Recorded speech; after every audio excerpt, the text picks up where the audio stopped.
Whilst it is absolutely amazing to see greater representation of people that are marginalized, what are we giving up when we take representation without actual change, without actual structural change? What are we giving up? And that's the question we must ask ourselves. Do we just want to see people that look like us, or do we want people who look like us, live like us, not to suffer? The inherent logics of what they're presenting to us is still not freedom, right? Because freedom is actually tied to materiality. So what do I mean by materiality? The symbolic representation of people of color, of queer people, is an important thing. But if we don't actually change the systems, the structures that cause oppression, then we're really only letting a few people who are marginalized to engage in the world and to understand freedom and understand emancipation. And that should trouble us. Representation is not a new game. People of color holding positions of power symbolically or materially is not something that is new. Within the colonial matrix, oftentimes people who suffered under colonialism were suffering through people who look like them. Because specifically in things like British colonial rule, we had appointments of administrators of colonialism, right? People who managed the systems of colonialism, the people who made sure that the extraction of resources from Africa was making a smooth transition to the imperial north. Looking like us has never been enough for ensuring and guaranteeing us freedom. Anyone can ordain themselves a representative of a vast population of people, such as Black people, right, who are diasporic, who have national and ethnic identities, national and ethnic experiences, and who also are living oftentimes an intersection of not just race, but class. Class here is not antagonistic to race.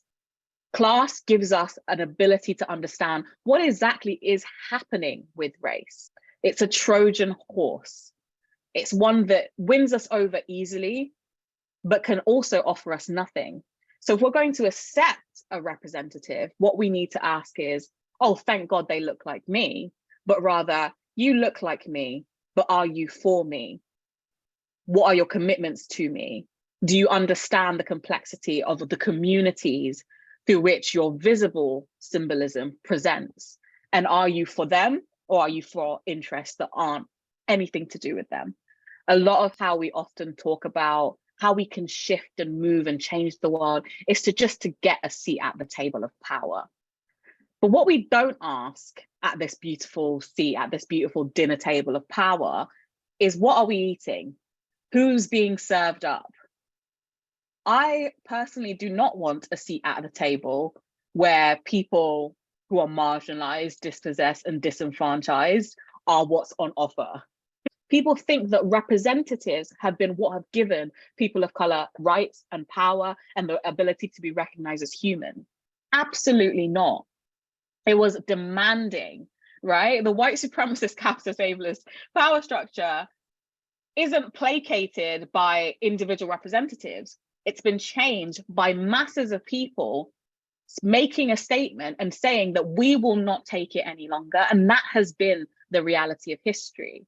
So for me, I would shift past anyone viewing anyone, myself included, as a representative of their interests, and rather think of me as someone who is accountable to people.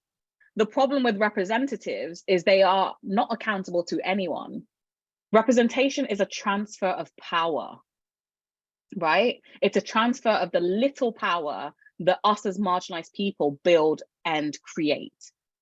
And it transfers this to people who are self-appointed, self-ordained representatives who we absolutely have no way to make them accountable of anything. So for me, when someone presents themselves as a representative, challenge them.